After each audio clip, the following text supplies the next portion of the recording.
In this video, I'm going to show you how to play the song Free Falling by Tom Petty at 5 levels of difficulty. This goes from just strumming it with basic open chords, single strums, to being able to play the full strumming pattern and different riffs that happen in the song. But to begin with, what we need are just 3 open chords. With a capo at the 3rd fret, this is a D major chord. And just keeping it to standard chords, we have a G major, G again, and then to A major. These might be the first 3 chords that a beginner would learn on guitar. And just strumming those, as you can clearly hear at the beginning of the original recording, that is level 1 of this. Just basic chords, D, G, G, D, and then A. Level 2 is adding the sus chords that make this riff so iconic and being more aware of the rhythm that those chords are strummed in. So the D major chord remains unchanged, but we keep the first finger down and we place the middle finger, 3rd, and little finger where it would on kind of a big 4-fingered G chord. But the first finger is going to stay where it is on a D, and this makes a G sus2. The middle finger also mutes string 5 as well, because we don't want that note to sound. Back to the D major as we have before, and then the 3rd finger stays where it is and plays an A sus4.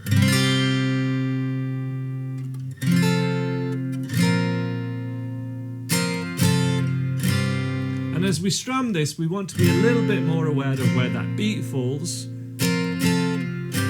in terms of 1, 2, and 3, 4, 1 and 2 and 3 and 4, 1, 2 and 3, 4, 1 and 2 and 3, 4. Be sure you can strum those chords to a count before moving on to step 3, which is where we're going to make the strumming quite a bit more difficult, but still very achievable for most late beginner guitarists. Level 3 is where we play this same pattern but with 8th strumming. For example, 1 and 2 and 3 and 4 and 1 and 2 and 3 and 4 and. This is more akin to the electric guitar part that happens about a 1/3 of the way through the song, you know, the free falling.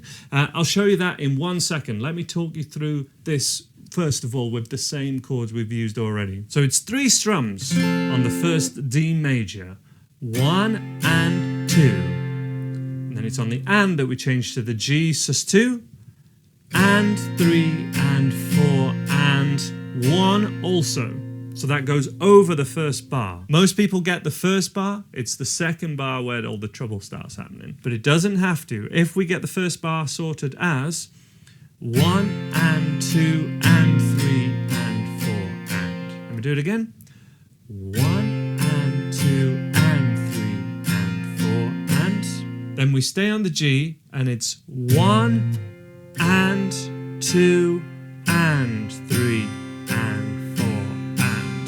And for this, great to think of that ending riff. Bum, bum, bum, bum, bum, bum, bum, bum, bum, bum, bum, bum, bum, bum.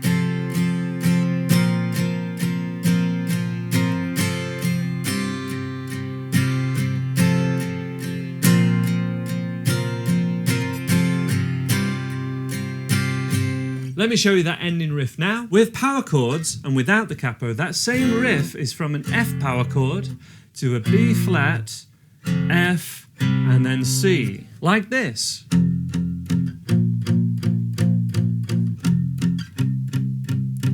Notice how that's the same pitch and the same rhythm as the other chords, 1 and 2 and 3, that we did with the capo. Again, it's that second and 4 and 1 and 2 and 3 and 4 and if you wish, you can do that sliding up to the 6th fret and then the 8th fret. So F, B flat and C.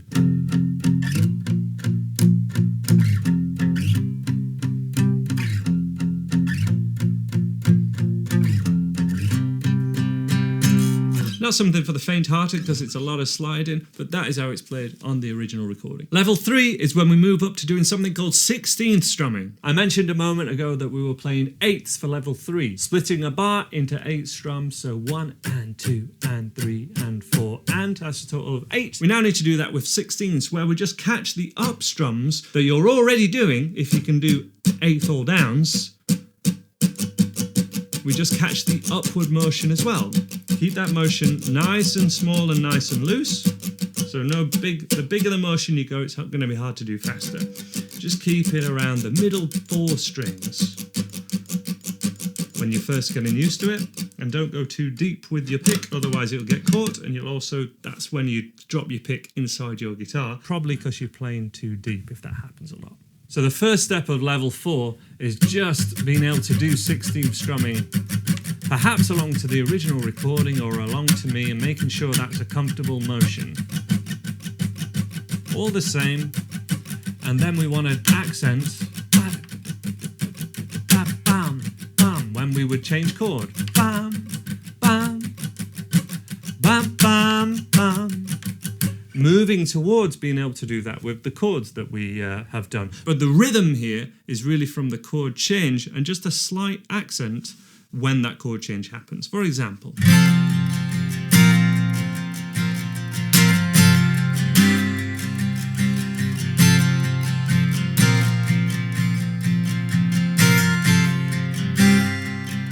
really slow demo now. 1 E and a 2 E and a 3 E and a 4 E and that.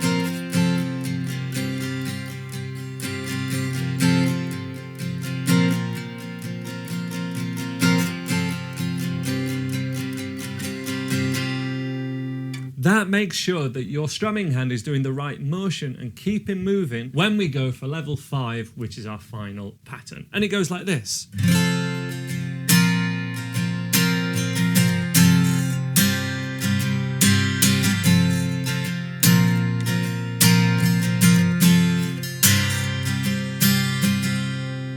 Downs and ups with that are down, up, down, down, up, down, down, down, up, down, down, down, up, down, down, down, up. Lots of downs and ups because it's a 2-bar pattern. This is where people get confused, but it wants to be way more instinctive than you're perhaps making it or learning it right now. Don't think too much about the downs and ups.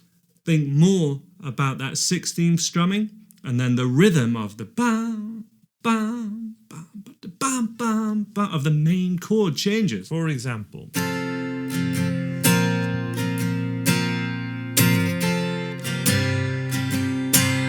keeping that hand moving allows you to focus just on the chord changes, and then if you accidentally hit an extra strum or a strum you didn't mean to do, it's totally fine. As long as your hand keeps moving and that main pulse of those chord changes is there, that's the main thing to focus on. Not precisely doing this pattern strum for strum. Just get the main blocks right, the main rhythm right. Be comfortable with that 16th motion and you'll be absolutely fine. It'll sound great. So one last time, and get this hand moving first of all. 1, 2 E and a 3 E and a 4 E and a.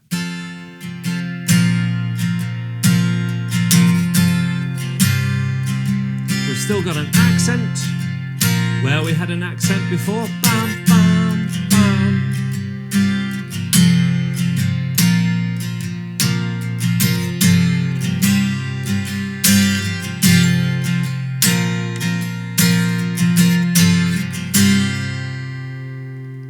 Well, there you are. I really hope that enables you to play this fantastic song, but I hope you were able to see the different levels there, particularly between 8th strumming and 16th strumming. That really enables people to kick on from that late beginner to full intermediate level in terms of rhythms. Let me know what songs you would like me to break down in the comments below, and I'll leave a couple of other videos on screen now that I think you might enjoy. See you next time.